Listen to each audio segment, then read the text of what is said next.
Well, welcome back, Dr. Markey. I'm so excited to have you here again and on our show. Thanks so much for having me back. Well, I have to thank you. That's how I want to start out for writing your latest book about body image and boys, because I cannot express to you how often moms reach out to me and they're like, please, I need help talking to my son about his weight, about body image issues, about exercise. I mean, just everything that you cover in this book is so important and so needed. I just want to start out after saying that. What are some, what led you? We'll start out there. What led you to write this book? It's interesting because I think people are often surprised by a book about body image or that sort of focuses on body image for boys. But when I proposed the girls' book, which I published a couple years earlier, the body image book for girls, when I proposed that and was working on that with my editor, she told me right from the beginning, she said, I understand why you want to look at just girls and then boys, because part of body image development in the tween and teen years is puberty too, right? So we're very clear that okay, we can't put this really easily all in one book. And she said, I want a book for boys too. And so really from the get-go, we had a plan. And I was really lucky and just really pleased that people received the girls' book as well as they have. And then when I did circle back and say, okay, I'm ready to start the next one, it was a go. So it's been great. Yeah. Well, I love how you co-authored this book with two men. Would you say co-authored? Is that how you would say it? Yeah, I definitely wanted to bring some men on board. I just feel like our own lived experiences are relevant in discussing some of these issues. And so I have one of my co-authors, Dan Hart, is an expert in adolescent development, especially among boys and men. And then the third author, Doug, is younger himself. Well, I guess he's about 30 now, but just, really interested in mental health issues and helped us sort of stay grounded in the right century, I think. Well, and what I love is he interviewed a lot of boys for this book. Yeah, we both did a lot of the interviews. We wanted to make sure that if boys wanted to talk to a man, we had that option. And if they didn't care, Okay. if they didn't care, then I talked to them usually. But Doug definitely did some of them. Mm-hmm. Yeah. Okay. So you interviewed them too. So did you find that it was equal, or were they like, no, I want to talk to a man? It was Pretty equal, actually. A lot of them said they didn't really care, and maybe that was because they didn't know what they were getting themselves into. I don't know. I think sometimes too, I'm probably a more maternal figure. I have my own teenagers, and so maybe that also had some appeal, like talking to a mom versus another guy about some of this might have felt easier in some cases. Yeah, because one of the things I love about the book is, when it comes to being a mom, most of our listeners are moms. It's hard to know how to talk to our sons about these things and how to get them to open up. And how old is your son? My son's almost 17 now. Okay, so you're like right in it. Yeah. What did he think? What did he think about you writing this book? It's interesting because when I was working on the book for girls, my daughter was really involved. She's a couple years younger than him. But she read some of the chapters for me and she had some ideas, and she didn't have any issue if I wanted to talk to some of her friends. And my son definitely wants more boundaries between my work and his life. And I do respect that. But there were definitely times where Like when we were working on the cover for the book, I kept going to him and saying, "What do you think about this one?" And so some things he was into. When we picked the illustrator, that piece, he was kind of into talking to me about it. Um, and I've left the book in his room, so I hope maybe he reads it. But Yeah. Yeah, reads it when you're not looking, and he won't let you know he read it, broad chances are, but I mean, that's what I've learned, the sort of the, through experience as a parent, is that oftentimes teenagers feel a little bit embarrassed to express sure. interest in some of these topics. And I think that that's completely normal. And one way we can respond to that as parents is just to make it easy for them, just to leave the book in their room, um, just to share information, and then it's there when they need it. These books are meant to be references. They're not necessarily the sort of book you just sit down and read from cover to cover. I think you can jump in and out of them pretty easily. Yes, for sure. So they're references. Yeah, I noticed as I was reading it, and it is very masculine looking. I can see how that's important. You want them to have something next to their bedside table that looks cool, and in the way that you illustrate. But I noticed I was so fascinated by the personal stories that different boys were sharing. And I was like, yes, like so relevant to what they're going through. And I also love the myths and misbelief sections. And those were really helpful too. And so I was like, I want to read about what the myths are and these personal stories that speak to their experiences. Yeah, Yeah, wait. One was that I hear a lot from moms is concern because their sons are smaller. yeah, And that was even touched on. yeah. I mean, I think that so much of this is the same when we talk about boys and girls. And then there are some distinctions. And one of them is that boys want to be bigger and taller and more muscular and masculine. And girls are much more concerned about losing weight or, staying a certain weight. And so those are manifestations of body dissatisfaction or self-consciousness. Um, and and yet they lead to different behaviors.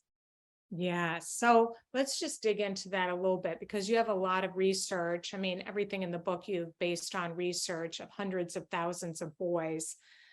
But what are some of the common struggles and challenges you're seeing when it comes to body image and boys? Yeah, for boys, there's a lot of pressure right now. And I think social media has definitely contributed to this, with boys feeling like they need to bulk up. And on social media, there's a lot of sort of weightlifting and related eating regimens that boys are exposed to. And so it's really accessible information, and it's not evidence based. And for the most part, it's not necessary. For example, one of the myths is that boys need more protein, or that protein consumption will fuel muscularity. And that's really actually not true. That boys and girls don't really need that different amounts of protein. And if you consume more protein than your body can use, you just excrete it. So you don't store it for, muscle building. I don't really even know where that comes from, as a cultural myth. Yeah. And it's really become, it seems like just in the last, I don't know, 5 years, 5 or 10 years, it's become a much bigger issue. And do you think that's because of social media? I mean, I think social media is a big piece of it.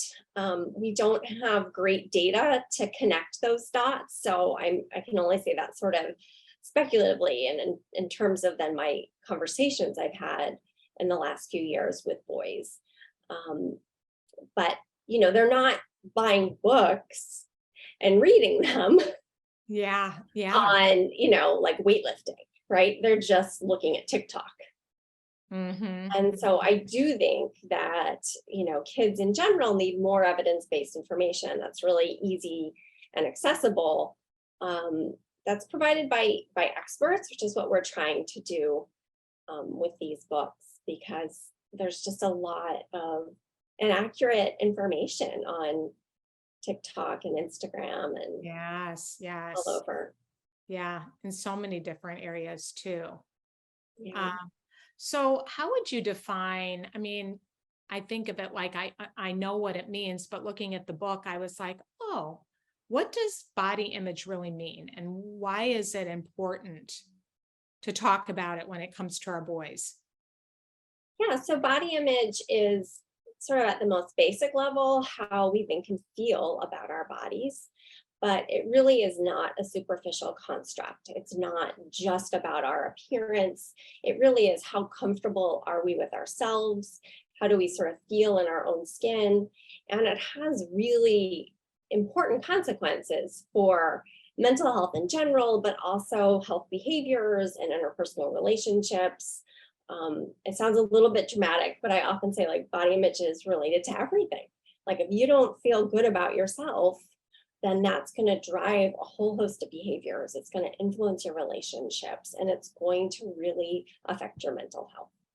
Yeah, that to raise boys that feel confident about who they are Mhm. and how important that is to our boys. And we seem to miss that. We It want them to, yeah, be confident with who they are, but not because they look like an action hero necessarily, right? Like that shouldn't be a prerequisite for that confidence. Yeah. When you were interviewing the boys, were you surprised by what they were saying? I mean, I probably shouldn't have been, because I've read the literature and I've studied these issues for so long, but I was surprised in many ways. I think with two things. One is that um, boys seem to not really have the language to articulate their concerns the way that girls do. So when I talk with girls, even an 11 or a 12-year-old girl, once we get going, um, they know what I'm talking about when I say body image. They'll start telling me stories, experiences. It becomes a fast-paced conversation really quickly. And with boys, that doesn't happen. It starts off very slow. And if I ask them about body image, they'll typically say, like, oh, I'm fine. Oh, And so then you have to really kind of try to unearth, um, well, how do you eat? Tell me about your exercise habits, or, you have to sort of like almost get at it through different questions, because they don't associate that language, which they view as relatively feminine, with themselves. And so they will say, I don't have any body image issues, or I don't, have any eating issues or anything. I'm good. And then they'll go on to tell you about their protein smoothie regimen, or their, workout regimen, or how they won't take their shirt off at the pool.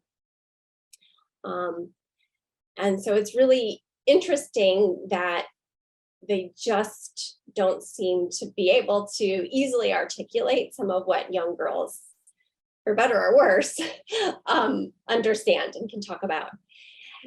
And then the other thing that I find really fascinating is that once they do start talking and they start saying things like, I worry about not eating whatever, or I don't want to go to the pool, or I never take my shirt off, or I hate having to change in the locker room, that in some ways, this sounds so much like what girls have been telling me for years, right? It's just like a variant on the same theme of, I feel self-conscious. I'm trying to change my behavior so that I feel less self-conscious, and I don't really know what to do. And it's not working usually. yeah.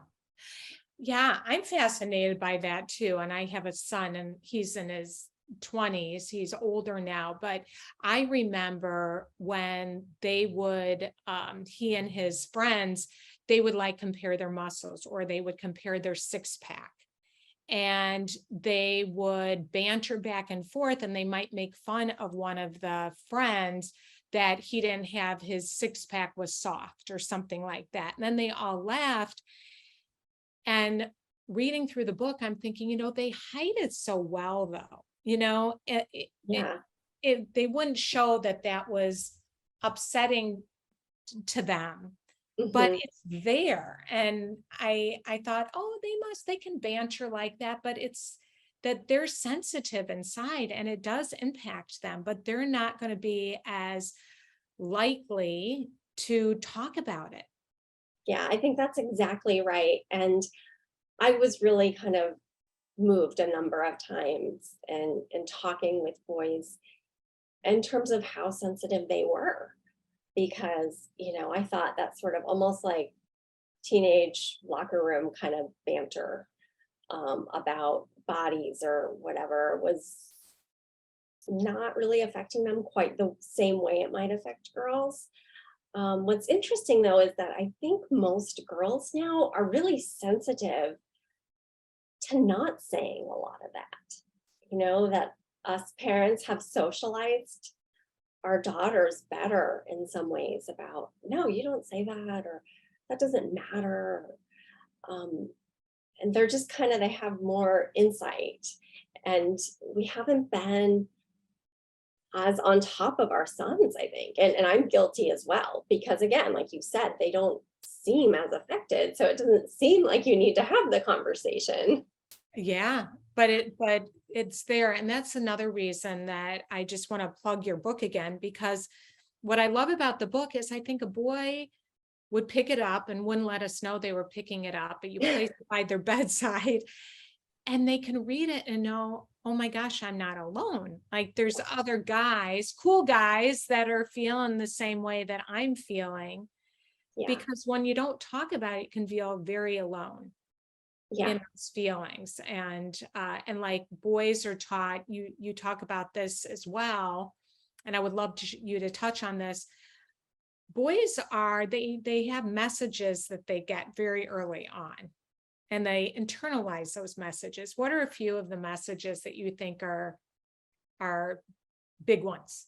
I mean, I definitely think that, being sort of strong and stoic is just really important. And, then we wonder why boys become sort of obsessed with their muscles or lifting weights when they're 15. Well, we've been telling them since they were like 6, toughen up or Yeah. walk it off, or, I mean, they've been getting sort of these messages for all of their lives practically, that it's important that they be strong and tough. And they want to then embody that because cultural messages reinforce anything that we might have said at home as well. So I think that that's really important to consider and think about as we talk with and try to socialize our boys. I think also it's interesting that they still, even though I know this seems like a stereotype, they still really get messages about not talking about their feelings or not Mhm. sharing their feelings. And like you were saying, I hope that the book serves a role for those boys who feel like they are feeling things that they want to talk to someone about, or they want to be able to understand better. and and this is really problematic for both boys and men's mental health, even beyond adolescence, because having good mental health often means thinking through, talking through, working through problems. Like we all encounter challenges in life. And if we just completely ignore or suppress them, that doesn't always go very well. Yeah. Yeah. And So, it's hard yeah, on our relationships too. yeah. And so we want our boys to grow up feeling a little more comfortable with their feelings. Um, and it's tough. It's tough. Even if we say it, if their friends aren't like that, or if other influences in their lives are kind of giving them the signals to stay quiet or to not be emotional, um, it's tough. Yeah, it is. What are you have some statistics of how this is impacting our boys. What are some of the statistics? And they've been on the rise, haven't they? Yeah, so we know that when we look at body dissatisfaction among adolescent girls and boys, that it's almost comparable. So I think that in most studies, girls end up being a little more dissatisfied on average, but boys are really close. And we see about 60% of boys trying to change their bodies somehow, um, using whether it be exercise or diet or supplements or something like that. Um, a growing percent of boys in pretty large recent studies, so up to around 10% saying that they're taking some sort of supplement or even steroids to try to increase their muscularity. So that's something really to be on the lookout for. Supplements in the United States are not regulated by the Food and Drug Administration. They often contain ingredients that are not safe for developing bodies. So for the most part, we really don't want our kids to be taking any sort of supplement unless it's prescribed by a physician for some reason. So we want to be on the lookout for that. And we also see more boys and men that are diagnosed with eating disorders. So about 1/4 to 1/3 of cases of eating disorders are among boys and men. Wow. I mean, that's really been on the rise. I've heard from a lot of moms that sons have eating disorders, especially since the pandemic. What do you make of that? Well, I mean, I think there are a few things going on, and one of them may be that we've all across the pandemic at various times been home with each other more. So maybe we're more aware of some of what's going on. That could be part of it. Part of it, of course, though, is just that the pandemic has had a toll in terms of most of our mental health, right? Yeah. I mean, it hasn't been a mental health improving Yeah. experience for really anyone. Yeah. So, um, the best most of us could do across the pandemic is just maintain the status quo. But for a lot of young people whose lives were just really disrupted at a critical juncture in terms of normal developmental tasks, being able to go to school and have more freedom, spending more time with friends or significant others, to have all of that sort of fall apart for a group of young people has had real consequences. And so some of the disruption is managed by changes in behaviors, right? So some boys maybe were bored or isolated and engaged in more exercise, for example, just to initially maybe give themselves something to do or something to let them feel, more on top of their lives. So Yeah. it's not always, the beginning of an eating disorder is not always a young person or any person saying like, I want to have an eating disorder, or I'm really upset about my appearance even, and therefore I want to manipulate it. Sometimes the behaviors come first and they become a compulsion, which then really can be diagnosed as a eating disorder. Yeah. I was thinking, it was very feelings, I think, of just feeling out of control during the pandemic. And that's just one way that maybe I can control something. Would you say that you think that's true as Yeah, I well? think that's really Yeah. relevant for some Yeah. people. And I mean, I think all of us sort of felt a little bit lost, especially that Yes. first year, right? We had no idea really what was going on, what we were in for, how long it would go on for. And I think adults, we have a better sense of perspective. So for many of us, a month of our life or even a year of our life doesn't feel quite so critical as if you're starting high school, let's say, right? Yeah. That year feels really important. Mhm. Um, and even just a few weeks can just feel like so much more important, I think, to a young person in terms of disruption to their lives and routines. Such a good point. Yeah, there's so much more in the moment in many ways. And we have that long-term perspective where, yeah, they don't have that as much. Yeah, that's really good. So how do we begin to open up a little bit of dialogue? Because that's where it's hard to know, what do you say? How can you relieve some of that, coach them, to relieve some of that pressure? Yeah, I mean, I think the first thing we can do is just try to set a pretty good example when it comes to our own body images and how we treat our own bodies and how we talk about ourselves. So we want to make sure that we're not being disparaging of ourselves or being really rigid about our own eating behaviors, because then we essentially teach our kids that those are reasonable approaches um, to managing these sorts of concerns. When in truth, usually those are not effective approaches and they're just, um, have negative consequences for mental health. So we want to set a good example, Mhm. work on our own body image, work on some self-acceptance for the sake of our kids. And then we also want to ask them a lot of questions, not just yes or no questions, because we know how that goes. Um, Mhm. but um, try to ask questions about these issues to get them talking, and like all sort of touchy topics when it comes to adolescence, and really any topic can be a touchy topic when you're talking with your teenager, I think. Yeah. Sometimes there are sort of indirect ways in, and I think if you have a kid stuck in the car with you and you're driving them somewhere and there's a recent news story, or you've just listened to this podcast, you can say, I was just listening to this and I heard about so and so, and do you know anyone with an eating disorder? And you can sort of start a conversation that's not just about them per se, that feels a little less personal, and then that's just a way to start to develop some rapport around a certain topic. Or if you're watching TV together Mhm. and or a movie, right? And you see some sort of superhero type Chris Pratt in whatever Marvel movie he's in now. I've lost track. You can say, wow, I read that he has to work out like 10 hours a day to get that body.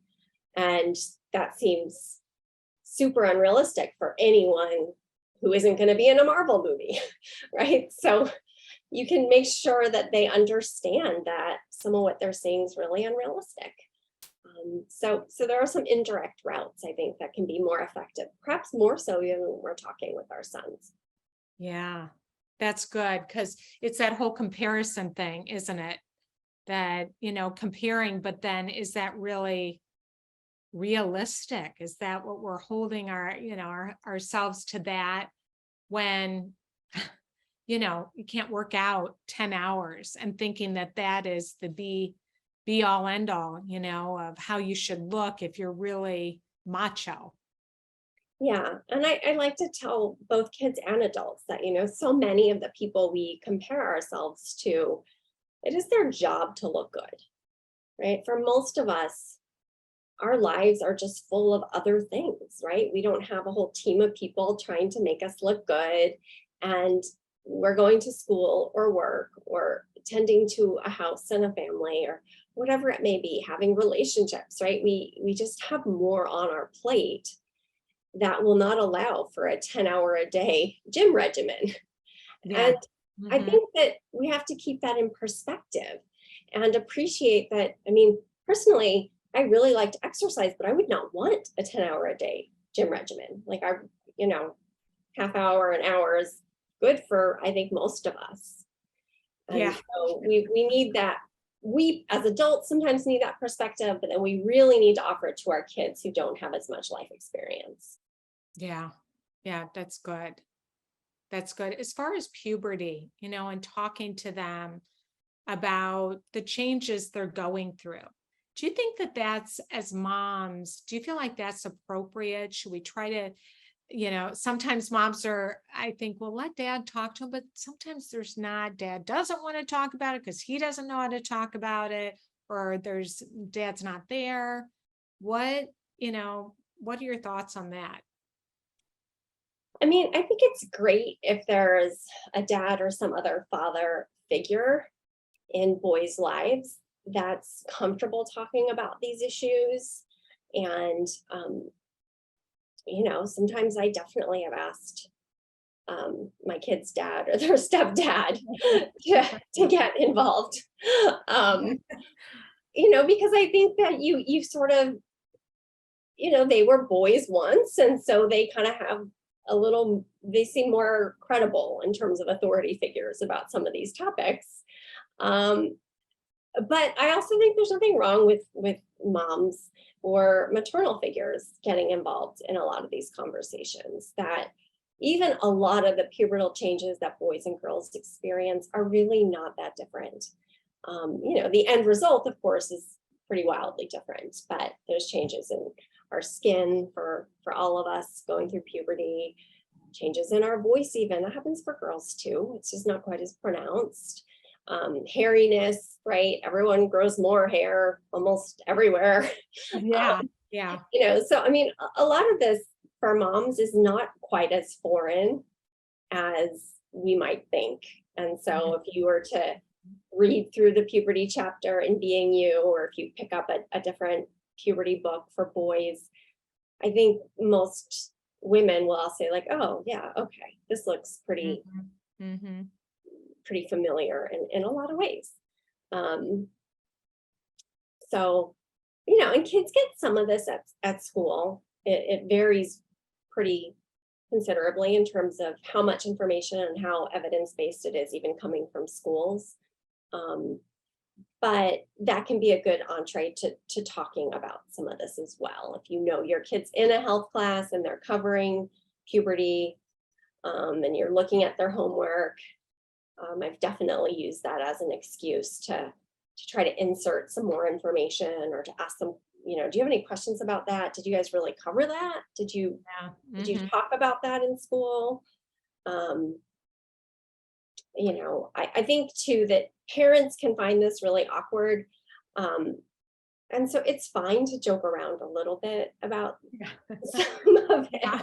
Have a little humor and say, I know this is awkward to talk about. Yeah. Yeah. But Yeah. not to shy away from it. And your book is Right. helpful, like to read through your book and then be able to just say, hey, if you have any questions, this is could be very helpful to answering a lot of your questions. Yeah. And I think too, if we can repeatedly say to our kids, like, I'm here for you, maybe not even in those exact words, but I'm here for you. If you have questions, I probably have the answers, or I will help you figure them out. And warn kids that, the answers are not necessarily online, or what you're going to find online is not always accurate. And Yes. so I think that's really important, because that's a huge difference. When I was a kid, we couldn't go online to look up stuff about puberty.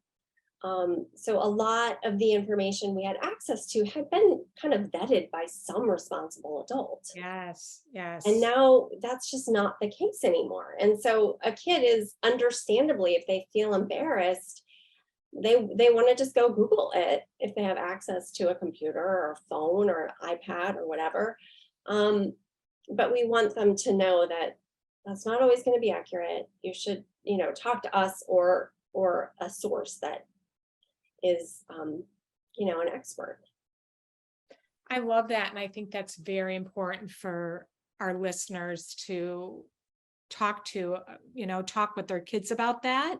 I mean, if you even think, it was making me think about if I Google like, some little ailment I have, and you pull it up and, oh gosh, talk about all the different information and how scary it can be, and how important it is for our kids to know that they need to go to sources that are evidence-based, that there's research done. That's got to drive you crazy. Yeah, it's hard to work in health and wellness spaces right now, because people have access to so much health information that's inaccurate.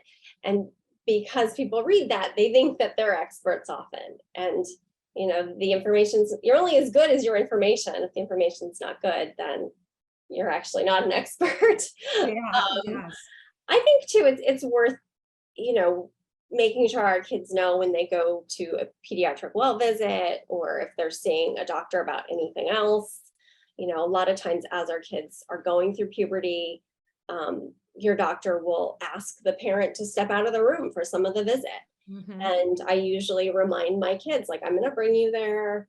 I'll probably be in the room at first and then I'm going to leave. And if you have questions, you should ask the doctor. This is what they do. There's really like nothing off limits or nothing they haven't heard before.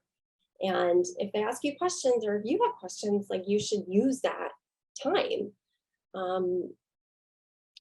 I think a lot of kids would be too nervous or self-conscious to do that. But I really hope if we say that enough as parents, then if something serious at least comes up, they feel all right to ask. Yeah. Yeah. And to trust the process to step out of the room. That's really important to know Yeah. that they're more private. It's good to hear it be able to ask a doctor, some of the Yeah. questions they feel uncomfortable asking us. Right. It- It's completely developmentally appropriate for there to be some boundaries actually as kids are going through puberty, right? yes. And we have to trust our providers that they're checking things physically that we can't check at a certain age, and that kids can then talk with them. Yeah. Very helpful. Well, Dr. Markey, thank you so much. Is there any parting words, anything that you want to say to our listeners, or even what your hopes are that this book, that boys and parents will get from this book? I think it's just so important that both boys and parents understand that everyone has a body image. Body image is relevant to boys. We want to talk with our boys about appropriate, moderate, healthy dietary behaviors and exercise behaviors. So often when boys have real concerns, what they say they're doing is trying to get healthy. Or it may appear to adults in their spheres that, they're just exercising more, they're just skipping dessert, they're just, it may not on the surface level look like a problem, I think, until it's really serious. Yeah. And so we want to kind of listen, right? If your kid wants to start exercising, that's great because exercise is really good for us physically and psychologically. But we want to just keep tabs on what's going on. How compulsive is it? Will kids, skip their best friend's birthday party because they have to go to the gym? You have a problem then, right? So we want to, again, not discourage actual behaviors that can contribute to health, but just make sure, especially when it comes to boys, that it's not getting into sort of an extreme or compulsive territory that's really going to detract from mental and physical health. Yeah, that's helpful. And if a parent starts, or a caregiver starts seeing some of these behaviors, what do you recommend they do?